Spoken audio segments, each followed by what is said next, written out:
Good morning. কেমন আছো সবাই? আশা করছি ভালো আছে, আমরাও ভালো আছি। দেখো আজকে সকাল সকাল চলে এসেছি ছাদে।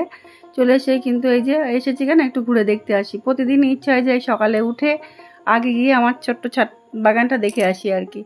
আমার তো আর বড় বাগান করা সম্ভব না আর কি। এখন এই যে শেড হয়ে গেছে, আগে সত্যি একটা অনেক বড় বাগান ছিল ছাদের উপরে, শেড করার আগের কথা বলছি। সেই বাগানটা আজ আমার নেই। চলো আজকের ব্লগটা আমি এখন থেকেই শুরু করে দিলাম। চলো ঠাকুর করে চলে এসেছি। এসে কিন্তু আগে সোনাকে তো সাজিয়েছি। দেখো কি সুন্দর করে। এদিকে তো লক্ষ্মী মা আছে, গণেশবাবু আছে, তার সঙ্গে তো রাধা মাধব আছে, তারা মা আছে। সবাই জানো সেটা কি কি ঠাকুর এখানে আছে। আর আছে আমার ভোলানাথ। আর তার সঙ্গে তো আছে আমার এই যে সোনুটা। কি দারুণ লাগছে বলো ওকে। এই ড্রেসটাতে খুব ভালো মানিয়েছে, প্রত্যেকটা ড্রেসেই সুন্দর লাগে। এটাও বেশ ভালো লাগছিলো, আমি বারবারই দেখি। আজকে না একটু আম দিয়েছি, বছরের প্রথম ফল, ওকে না দিয়ে তো আমরা খেতেও পারছি না। ওই জন্য আজকে এনে আগেও সেবা দিলাম, দিয়ে তারপরে যাই হোক সেবা লাগিয়ে দিয়ে নিয়েছি। তার মধ্যে দেখো কর্তাবাবু বাজার থেকে চলে এসছে, ও ডাকছিল নিচের থেকে, ঠাকুরঘর থেকে শুনতে পাচ্ছিলাম। যাই হোক এদিকে নিয়ে এসেছে লাউ শাক, আর জানো তো পাট শাক নিয়ে এসেছে। আমি এখনও পর্যন্ত কোনোদিন পাট শাক খাইনি, লোকে হাসবে যে এত পর্যন্ত বয়স হলো পাট শাক খাইনি। এদিকে আমার শ্বশুরবাড়ি হচ্ছে গ্রামে, সেখানে কিন্তু আমাদের নিজেদেরই খেতে এত হতো। আমার ওরা আমার জায়েরা বা আমার শাশুড়ি মা বাগান থেকে, বাগান ওটা কি বলে, ক্ষেত, মাঠ থেকে তুলেও নিয়ে আসতো, কিন্তু আমি কোনোদিনও খাইনি আর কি। যাক আজ খেয়ে দেখবো। চলো কথা বলতে বলতে চলে এলাম কিন্তু এদিকে ঘরটা বিছানাটা তুলে নিই। কেন জানো তো, ওই বেড কভারটা চেঞ্জ করতে একটু সময় লাগবে। ভাবলাম মোছামুছি করব, সেই জন্য আমি তখন আর বিছানাটা গুছিয়ে যাইনি আর কি। এবার এসে অনেকটা সময় লাগবে বলে এসেই শুরু করে দিয়েছি। এই ছবিটবিগুলো অনেকদিন ধুলো পড়ে আছে। যে আগের দিন তোমাদের বলছিলাম না যে এই ঘরটার কথা। হ্যাঁ, এই ঘরটা কি বলতো, আসলে আমার প্রথম ঘর বলতে ঘর এই একটা ঘর কিনেছিলাম, তোমাদেরকে বলেছিলাম বোধহয়। সেই জন্য আমি আর এই ঘরটাকে কোনো কিছু খারাপ হয়ে গেছে। বিশেষ করে জানলাগুলো তো ভীষণ খারাপ অবস্থা, লোহা ক্ষয়ে ক্ষয়ে ক্ষয়ে ক্ষয়ে গেছে। তারপরেও কিন্তু রাখছি কেন বলো তো, যে সব পুরনো যদি বাদ দিই তাহলে স্মৃতিটাই তো আর থাকবে না, তাই না বলো? সব পুরনো যদি বাদ দিই তাহলে কি হবে? কিছু পুরনো স্মৃতি তো রাখতে হয়। প্রথম যখন আমি দেশের বাড়ি থেকে চলে আসি, এসেই তো ভাড়া ছিলাম বেশ কিছুদিন, প্রায় 3 বছর ভাড়া ছিলাম। তারপরে এইখানে এই ঘর সহ কিনি। আগের দিন বলেছি কি মনে করতে পারছি না, যাই হোক কিনেছি। এই ঘরটাই আমার যখন কর্তাবাবু বাড়িটা করলো, ধরো বাড়িটা যখন শুরু করলো সবটাই উঠিয়ে ফেলা যেত, কিন্তু ও বলছে যে এই একটা ঘর আছে কিছু। তো এখন যতটুকু সামর্থ্য হয়েছে, সেই সময় হয়তো সেই সামর্থ্যটা আমাদের ছিল না। এটা সত্যি কথা। একটা চাকরি করে তারপরে অনেক দায় দায়িত্ব তো থাকে সংসারের প্রতি, সেই সব মিটিয়ে কিন্তু সম্ভব ছিল না যে তখন এতখানি আমি করব। এখন হয়তো বা এখনকার সময় হলে হয়তো বা এটা রাখতাম না, একদম সবটাই মোটামুটি উড়িয়ে দিয়ে করতে পারতাম। কিন্তু তখন আমার সে সঙ্গতি ছিল না যে সবটাই ভেঙে চুরে একেবারে নতুন করে সবটা করি। ভাবছিলাম যে একটা ঘর যদি বেঁচে থাকে সেটাই আমাদের কাছে অনেক। সেই জন্য এই ঘরটা বাঁচাতে গিয়ে যে সমস্যাটা হয়েছে কি বলতো, প্রথমত ভীষণ নোনা লাগে। বছরে বোধহয় 2বার রং করলে ভালো হয় ঘরটা। বিশেষ করে এই যে দিকটায় ড্রেসিং টেবিল আছে, এই পাশের দেওয়ালটা এত বেশি নোনা লাগে। যেখানে এই হ্যাঙ্গিংটা আছে, যেটা ওই ম্যাক্রাম যেটা ওইটা আছে, ওইখানে তলাটা তো এই তোমাদের এখন এই দূর থেকে হয়তো বুঝতে পারছো না, একদম পুরো খেয়ে খেয়ে যাচ্ছে। যার জন্য কত মাঝে মাঝেই বলে যে দেয়াল ঠেয়ালগুলো চটিয়ে নতুন করে সব কিছু আবার করে আবার ঠিকঠাক করে নিই আর কি। আমরা তো ধরো এই ঘরটাতেই 2জন থাকি, আর ওপরে ঘরটা মোটামুটি ঠিকই আছে, সব কিছু নতুন করে করা ওইখানে। এবার আমার, হ্যাঁ যদি বলতে পারো যে তোমরা তো ওপরেও থাকতে পারো, না গো, যেহেতু মেয়ের উদ্দেশ্যে ওটা করা, আমি চাই না যে মেয়ের ঘরটা মেয়েরই থাকুক, যার জন্য ওটা থাকি না। এই ঘরটা সেই পুরোনো ঘরটাতেই থাকি। এবার কর্তব্য খুব ইচ্ছা যে ও সুন্দর করে ঘরটাকে একটুখানি রিমডেলিং করে সাজিয়ে গুছিয়ে নেবে আর কি। কিন্তু আমি মাঝে মধ্যে হ্যাঁ করে আবার সেই যদি 1 পা এগোই তো 20 পা পিছিয়ে যায় আর কি, এরকমটাই হয় আমার। আমি সেই জন্যেই ওকে, ও মাঝে মধ্যে রাগ করছিল আমার ওপরে। সেটা এই মুহূর্তে সম্ভব না, বা হয়তো এখন করবো না সেটা না, কিন্তু এটা ইচ্ছা, যে ইচ্ছাটা ওর, সেটাই বললাম আর কি। মানুষের তো আশার শেষ নেই, মনের ইচ্ছারও শেষ থাকে না। সবাই সব কিছু, ওর মানে শৌখিন, মানে হ্যাঁ খুব শৌখিন, আমার থেকে হয়তো বা আমার থেকেও বেশি শৌখিনও। ও খুব চেষ্টা করে যে সব কিছু করবে গুছিয়ে গাছিয়ে, মানে সব কিছু করার ইচ্ছা, কিন্তু এই সবসময় সেটাও হয়ে ওঠে না।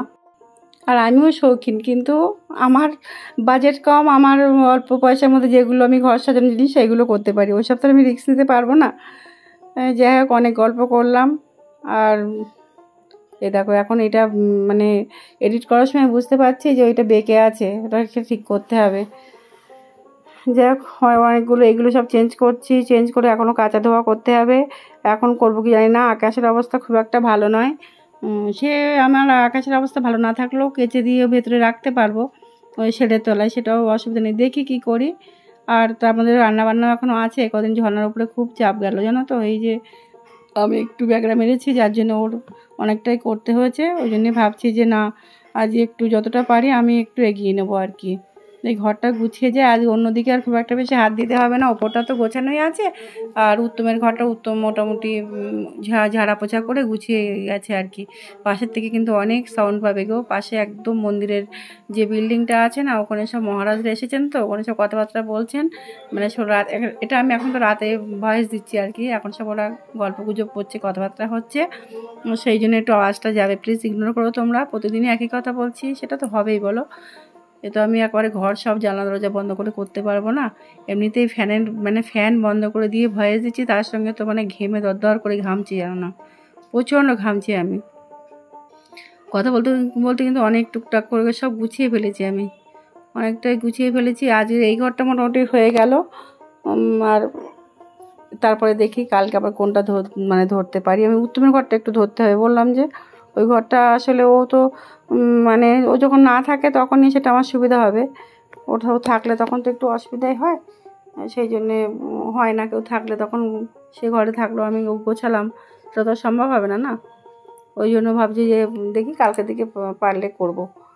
আর আজকে তো মোটামুটি এটা গোছানো হয়ে গেল, রান্নাবান্নাও আছে, আর বেশি দেরি করলে হবে না।